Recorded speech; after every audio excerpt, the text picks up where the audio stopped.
자, 사도행전 11장 27절에서 30절까지 말씀으로 나눔과 섬김, 은혜의 힘으로 라고 하는 제목으로 말씀 증거하고 은혜 나누도록 하겠습니다. 자, 우리가 지난주 사도행전 11장 앞에 있는 말씀들을 통해서 안디옥 교회에 대하여서 함께 우리가 살펴보았습니다. 자, 도대체 안디옥 교회는 어떤 교회였습니까? 이방인 선교의 그 베이스 캠프가 되는 교회였습니다. 복음의 불씨와 같은 교회, 축복의 통로가 되는 그런 교회였습니다. 특별히 우리가 그 안디옥 교회에 대한 말씀을 통해서 두 가지 우리 사도행전의 신앙이 무엇인지 함께 새겼습니다. 첫 번째, 모든 그리스도인은 You will be blessing. You are the blessing. You are bright blessing. 즉, 너는 복을 받는다가 아니라 너는 복이 될 것이다 라고 하는 그 하나님의 약속을 우리가 새겼습니다. 축복의 통로, 은혜의 통로와 같은 삶을 살아가는 사람들인 것을 확인했죠. 그리고 이 안디옥 교회에서 말씀과 복음으로 훈련받은 사람들, 주님의 제자들을 그때서 비로소 그리스도인이라고 일컬음 받았다라는 말씀을 우리가 기억하면서 그리스도인으로서 일컬음 받기에 부족함이 없는 세상의 소금과 빛의 삶을 살아가야 한다. 이 도전의 메시지를 우리가 이 안디옥 교회를 통해서 새겼습니다. 이 시간 우리 사랑하는 또 2부 예배 나오신 우리 교회 여러분들이 그 말씀의 메시지대로 하나님의 축복의 통로가 되시고 이 땅 가운데서 그리스도인이라고 정말 일컬음 받기에 부족함이 없는 빛과 소금의 삶을 살아가는 우리 하나님의 백성 다 되시기를 주님의 이름으로 축복합니다. 아멘이십니까? 자, 이제 오늘 본문의 말씀에서는 이어지는 내용입니다.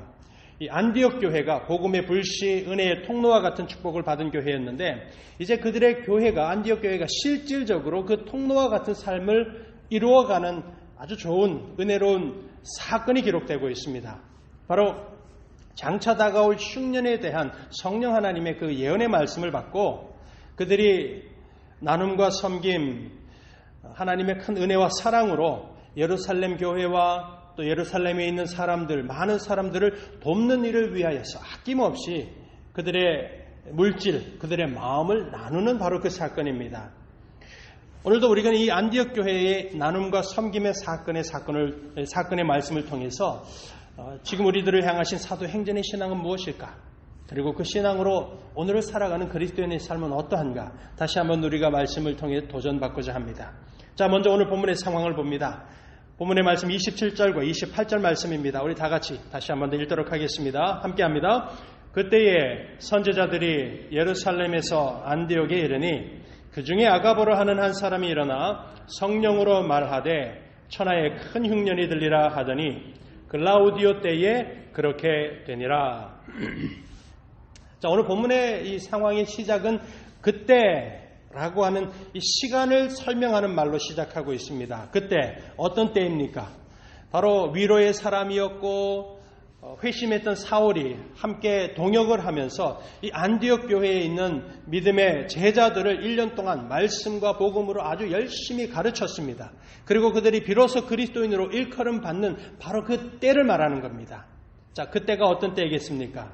바로 안디옥 교회와 성도들에게 말씀의 충만함이 있었을 때, 그들 안에 구원의 그 은혜의 감격으로 충만했을, 은혜에 충만한 바로 그때라는 뜻입니다. 그때 예루살렘의 초대교회에서 선지자 몇 사람들이 안디옥 교회를 방문한 것입니다. 자, 왜 그들이 방문했는가? 이유는 하나입니다. 지금 안디옥 교회가 부흥하고 하나님의 그 선한 일들을 감당해 나가는 교회로서 다시 한번 더 하나님의 말씀을 그들에게 온전하게 가르쳐서 말씀으로 세워진 교회, 복음 안에 온전하게 서는 교회와 성도가 되기 위하여서 이 선지자들이 방문을 한 것입니다. 그런데 그 선지자 중에 한 사람인 아가보라는 사람이 그 안디옥 교회의 성도들과 함께하면서 성령 하나님께서 음성을 들려주시고 성령께서 말씀하셔서 장차 온 천하 모든 이 유대와 이스라엘, 예루살렘과 온 천하에 큰 흉년이 곧 임하게 될 것이다 라고 하는 그 성령의 예언의 말씀을 선포하게 됩니다. 자, 여러분, 여기서 오늘 본문에 이 몇 명의 선지자들이 등장하고 있습니다. 그리고 또 이 흉년을 예언한 아가보도 선지자입니다. 자, 그래서 이 선지자, 오늘 본문에 등장하는 선지자는 도대체 어떤 사람들인지 잠시 우리가 좀 이해할 필요가 있습니다. 먼저 말씀을 드립니다마는 지금 이 사도행전 본문에 등장하는 사도 시대에 활동했던 선지자들하고 구약에 나오는 선지자들은 완전히 다릅니다. 같은 선지자라고 생각을 하시면 안 됩니다. 자, 우리 구약의 선지자들은 어떤 사람들이었습니까? 하나님께서 그들을 택하셨습니다. 그래서 구약의 선지자들의 특징, 바로 하나님께서 친히 기름을 부어주셨어요. Anointed one.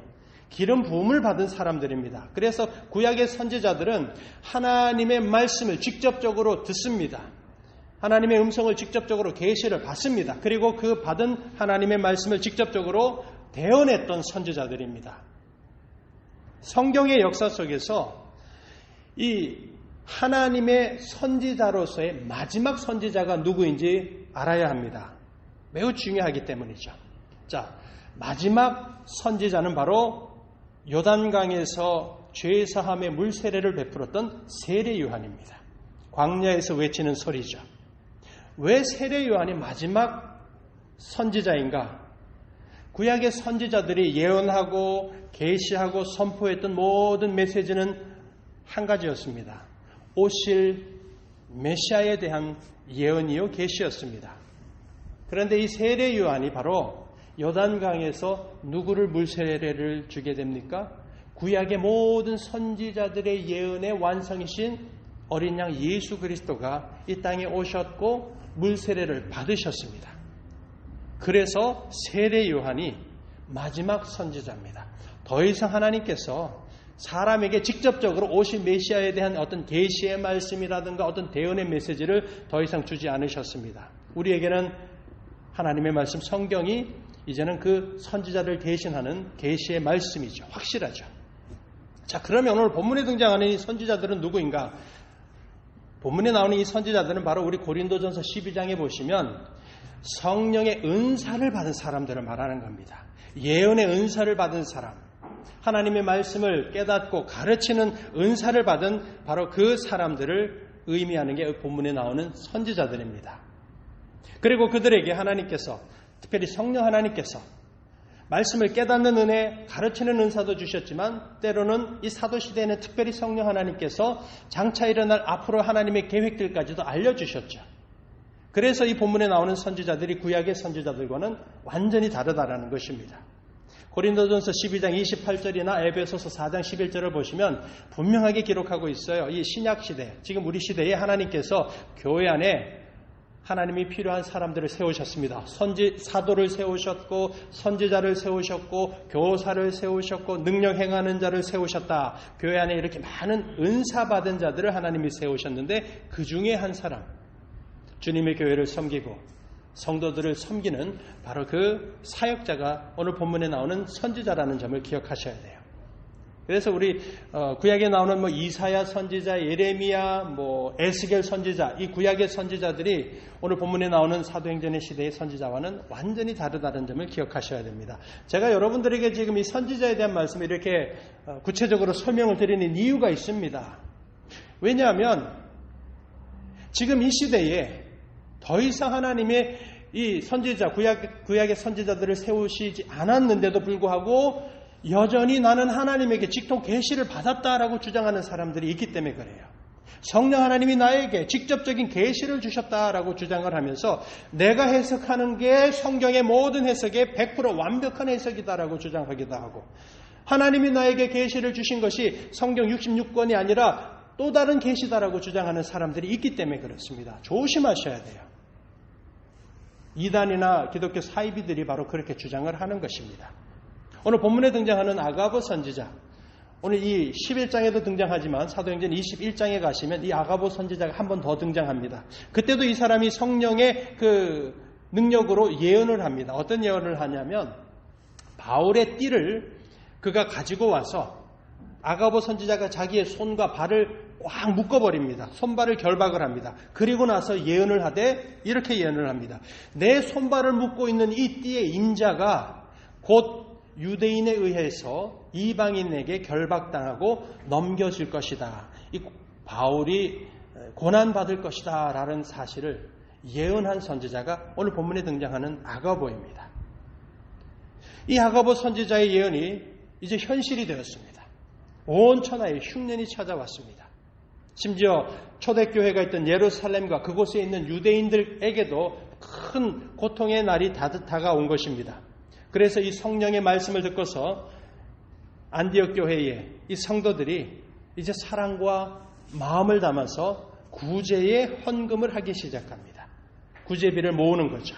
자, 본문의 말씀 우리 함께 읽어봅니다. 29절과 30절입니다. 또 함께 읽어보겠습니다. 제자들이 각각 그 힘대로 유대에 사는 형제들에게 부조를 보내기로 작정하고 이를 실행하여 바나바와 사울의 손으로 장로들에게 보내니라. 부조라고 되어 있습니다. 한자어로 부조지만 이거는 단순합니다. 도움을 위하여서. 구제비를 모았다. 구제하기 위하여서 그들이 헌금을 작정했다. 이렇게 해석하시면 됩니다. 29절에서 기록하는 대로 이 안디옥 교회의 성도들이 한마음이 되어서 이 나눔과 섬김에 이 일에 동참하게 되었습니다. 그래서 그들이 함께 구제비를 모았고 그 모아진 구제비를 가지고 바나바와 사울을 통하여서 예루살렘에 있는 초대교회 장로들에게 전달하게 됩니다. 그런데 오늘 본문 11장이 끝나고 나서 12장으로 넘어가면서 바울과 이 바나바와 이 사울이 그 구제비를 어떻게 전달했는지에 대한 그 과정은 나오지 않습니다. 다만 시간이 흘러서 한 1년 정도 시간이 흐르고 이 바나바와 사울이 예루살렘을 두 번째로 방문해서 장로들에게 전달을 했고 그리고 다시 돌아왔다라는 기록이 어디에 나오는가 하면 사도행전 12장 25절의 말씀을 보시면 이렇게 나옵니다. 바나바와 사울이 부조하는 일을 마치고 마가라 하는 요한을 데리고 예루살렘에서 돌아오니라. 자, 지금 아가보가 예언한 이 흉년이 실제로 AD 45년에서 47년 사이 로마 황제 글라우디오 황제 때에 로마가 다스리고 있는 예루살렘, 유대, 수리아, 팔레스타인 지역과 그리고 그리스, 이집트까지 역사적인 기록에 의하면 그 당시에 아주 심각한 흉년이 찾아왔다라는 기록이 있습니다. 우리나라도 1950년이 지나고 한국전쟁 끝나고 50년, 60년 지금 젊은 세대는 경험하지 못했지만 오늘 이 자리에서도 정말 먹을 것이 넉넉하지 않던 배고팠던 시대를 살았던 어른들이 여기 계시죠. 이 먹지 못한다라는 게 이게 얼마나 사람을 힘들게 하는지 아마 체험하신 분들이 계실 겁니다. 그냥 우리는 지금 한 끼 못 먹고 먹을 것이 없다라는 것에 대한 요즘 사람들에게는 별로 와닿지 않는 부분이죠. 그렇지만 한번 생각을 해보셔야 합니다. 지금 시대도 그런데 몇천 년 전 고대 사회, 이 사도 시대에 이때 흉년이 전 세계적으로 임했다라고 하는 것은 흉년이 찾아왔다라는 것은 그냥 한 끼 먹을 게 없는 정도가 아니라 온 가족이 다 굶어 죽을 때라는 것입니다. 그만큼 아주 치명적인 고통의 때가 찾아왔다라는 것이죠. 우리가 여기서 주의를 기울여야 될 게 하나가 있습니다. 오늘 보면 사도행전 11장 타이밍입니다. 타임. 이 사도행전 11장 오늘 본문에서 아가보가 성령의 능력으로 흉년이 올 것이다 라고 예언하는 그때는 흉년이 왔다는 얘기입니까? 안 왔다는 얘기입니까? 아직 흉년이 오지 않았다라는 뜻이죠. 그렇죠? 네. 그런데 이 안디옥 교회 사람들은 성령 하나님의 말씀을 듣고 나서 아직 찾아오지 않은 흉년을 위하여서 예루살렘과 가난한 자들을 위하여서 마음을 모으고 사랑을 모아서 구제에 헌금을 하고 모으기 시작했다라는 점이 오늘 이 본문의 상황이 주는 매우 중요한 메시지가 됩니다. 장차 있을 일들임에도 불구하고 성령의 말씀, 하나님의 은혜를 따라서 성도들이 사랑과 나눔으로 준비했다라는 거예요. 역사적인 시간적인 개념으로 따져보면 이 사도행전 11장에서 아가부가 예언한 이후에 흉년이 찾아온 것은 약 1년 후였습니다. 즉 그 말은 아직도 일어나지 않은 흉년을 위하여서 하나님의 말씀, 성령의 말씀을 듣고서 성도들이 1년 동안 한마음이 되어서 꾸준하게 준비했다라는 뜻입니다. 그리고 오늘 본문이 증거하는 대로 각각 그 힘을 다해서 기쁨과 자원함으로 1년 동안 지속적으로 장차 임하게 될 어려운 일들을 위하여서 사랑을 나누는 이 구제의 헌금을 모았다라는 것이에요. 이게 우리에게 매우 중요한 도전의 메시지입니다. 왜냐하면 성령을 통해 전달된 하나님의 말씀을 들었을 때에, 즉 하나님의 말씀에 대한 확신이 있어야지 복음의 불씨와 같은 역할들을 할 수 있다라는 뜻이 되는 겁니다. 그리고 구원의 그 은혜의 감격이 있어야지, 은혜가 충만해야지, 그래야지 어려운 일이 다가오는 그 상황 속에서 은혜의 통로, 축복의 통로의 삶을 감당할 수 있다라는 것을 지금 증명해 주는 사건이 이 안디옥 교회가 구제 헌금을 모으는 이 사건을 통해서 아직 찾아오진 않은 흉년을 성령의 말씀을 듣고서 준비한 사건이 우리에게 도전하는 메시지입니다. 자, 요약하면 이렇습니다. 하나님의 말씀에 확신이 있어야 합니다. 그래야 복음의 불씨가 될 수 있습니다. 또한 십자가의 구원의 은혜가 내 안에 분명히 충만하게 넘쳐나야지, 그래야지 사랑하고 나누는 축복의 통로의 삶을 살아갈 수가 있습니다. 오늘 이 시간에 함께 예배드리는 우리 사랑하는 우리 교회 여러분들의 삶이, 또 우리 무지개 공동체가 정말 예수 그리스도 믿는 그리스도인이라고 일컬음밖에 부족함이 없는 교회여 성도로서 우리 안에 말씀의 확신이 있고 구원의 은혜의 감격이 있어서 복음의 불씨입니다, 은혜의 통로의 삶을 분명하게 살아 이루어내는 오늘 사랑하는 여러분 모두 되시기를 주님의 이름으로 간절히 축복합니다. 아멘이십니까? 노블레스 오블리주, 귀족은 의무를 갖는다. 프랑스 말이죠. 그 말의 의미는 한 사람이 사회 안에서 부를 누리고 권력이라든가 명성, 일반 사람들이 누리지 못하는 어떤 특권을 가지고 있다라면 그 사람은 그 사회에 대한 책임과 의무도 똑바로 해야 한다라는 그런 말입니다. 일반 사람들이 누리지 못하는 어떤 존경이나 명성, 부를 누리고 있다라면 그만큼 정직해야 하고 그만큼 책임과 의무를 사람들과 사회 안에서 성실하게 감당해야 한다라는 그런 말이죠. 남들보다 더 많은 부유함이 나에게 있다면 자기만을 위해서 사는 것이 아니라 가난한 사람, 필요한 사람을 위해서도 베풀고 나누는 삶을 사는 것은 너무나 마땅하다라는 뜻입니다. 어떤 식으로든 사회 안에서 혹은 공동체, 커뮤니티 안에서 남들보다 더 나은 삶의 위치에 있다라면 그 사람은 정직하게 그리고 의로운 책임과 의무를 다해야 할 사람이다라는 그 의미입니다. 자, 며칠 전에 한국에서 정말 눈살을 찌푸리는 그런 뉴스가 하나 들려왔습니다. 아주 짤막한 뉴스였어요.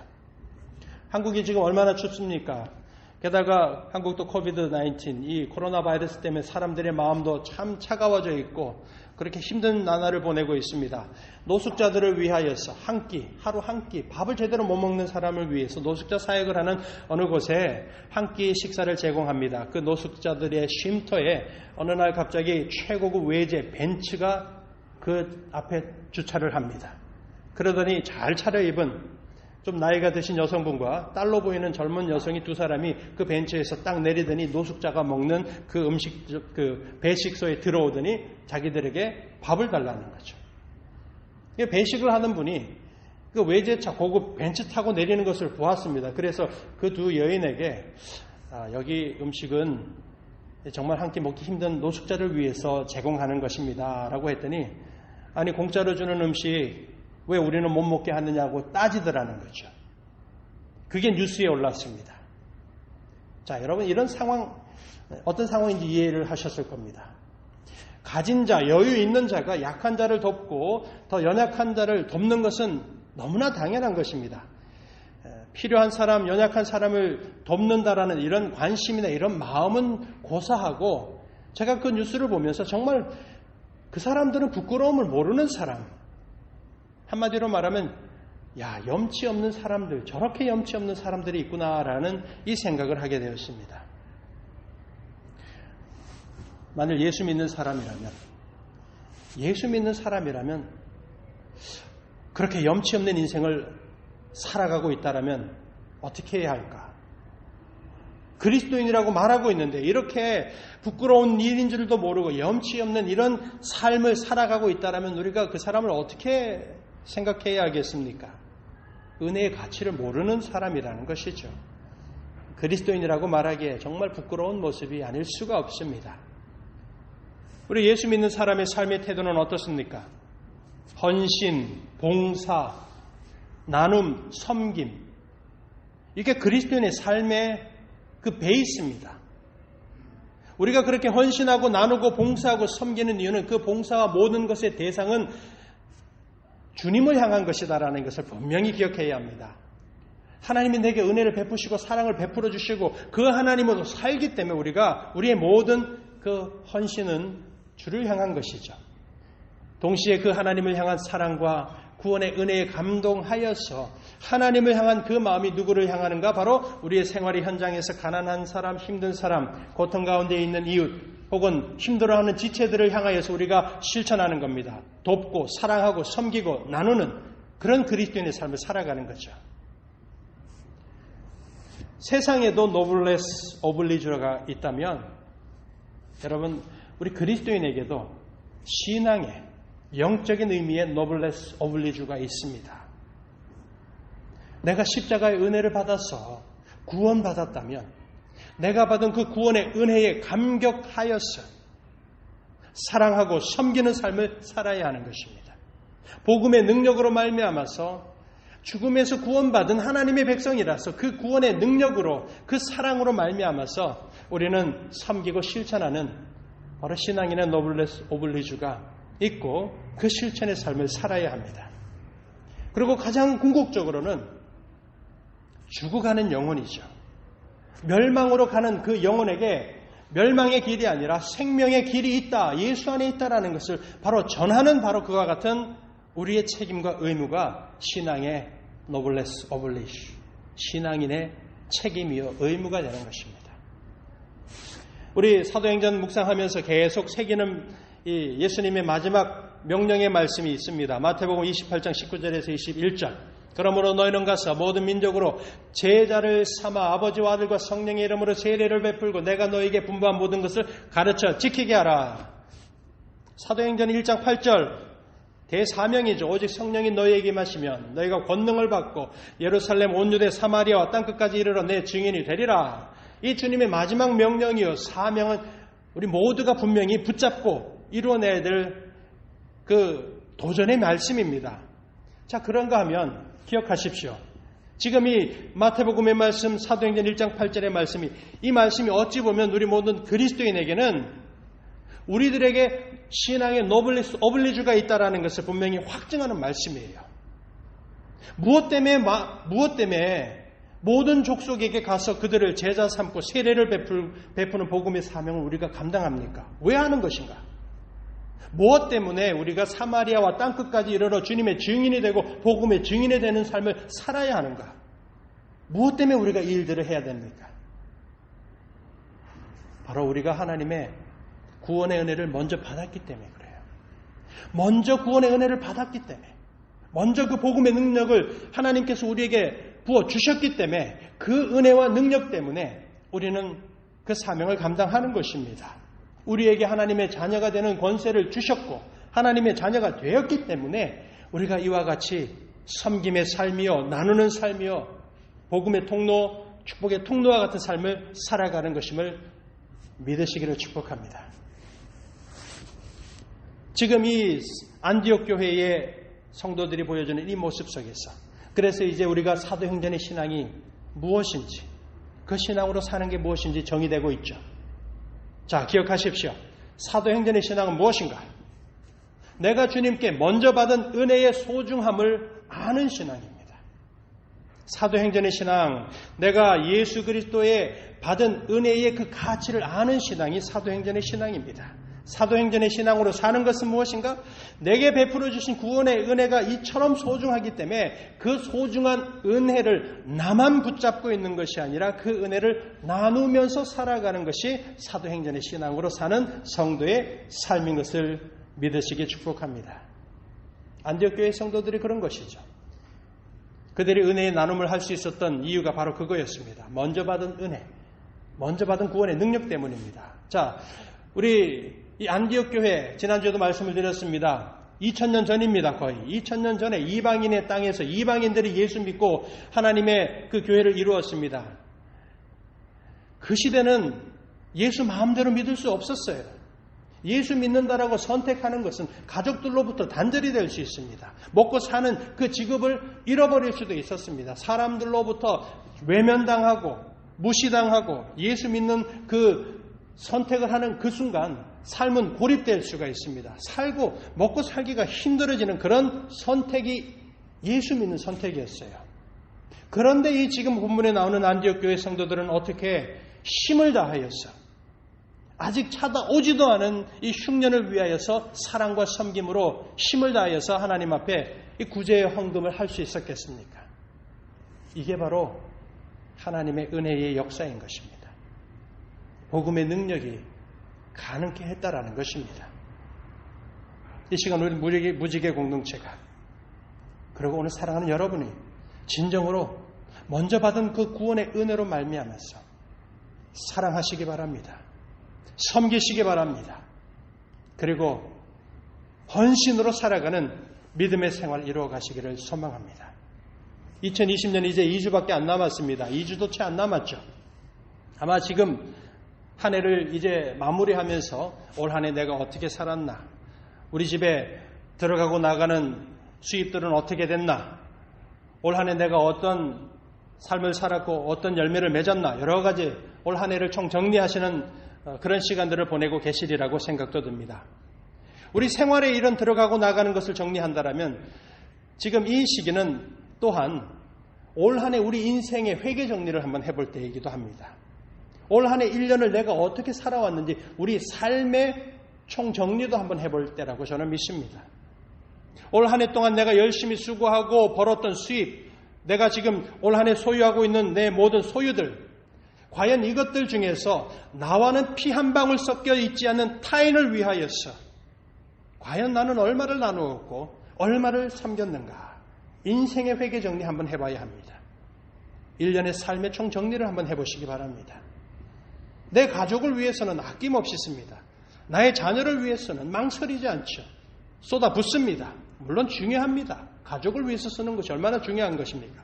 그런가 하면 그 중에서 과연 어느 정도를 연약한 사람, 고통 중에 있는 사람, 내가 도와주지 않으면, 누군가 도와주지 않으면 살아갈 수 없는 그런 영혼들을 위해서 사용하셨는지를 우리가 분명히 정리해봐야 합니다.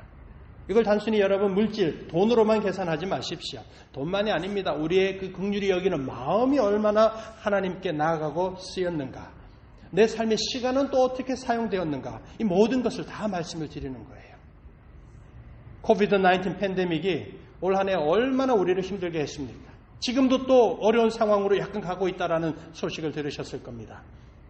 심리적으로도 어렵고, 아마 가장 어려웠던 것은 많은 분들이 경제적으로 어려움을 겪으셨을 겁니다. 자, 연말이면 등장하는 구세군 자선 냄비. 지금은 자선 냄비에 넣는 사람이 거의 없다라는 그런 뉴스가 들리죠. 사람들의 마음이 그만큼 힘들다라는 것입니다. 가난한 사람을 돕는 행사와 어떤 도움의 손길들이 이제는 올해는 특별히 더 바닥을 드러낸 그런 한 해라는 소식을 다 아실 겁니다. 여러분, 사랑을 나누는 일에 가장 앞장서야 될 사람들이 누구인가? 예수 믿는 사람들입니다. 그 일에 가장 앞에 서야 될 사람들은 주님의 교회라는 점을 잊어서는 안 됩니다. 아무리 재정적으로, 심리적으로 어려움이 있을지라도 사랑을 나누는 일에 믿는 사람들, 성도들은 가장 앞에 서야 합니다. 모든 세상 사람들이 다 힘들어서 손을 끊고 모든 것을 내쳐버릴지라도 예수 믿는 그리스도인들, 주님의 교회는 절대로 그래서는 안 됩니다.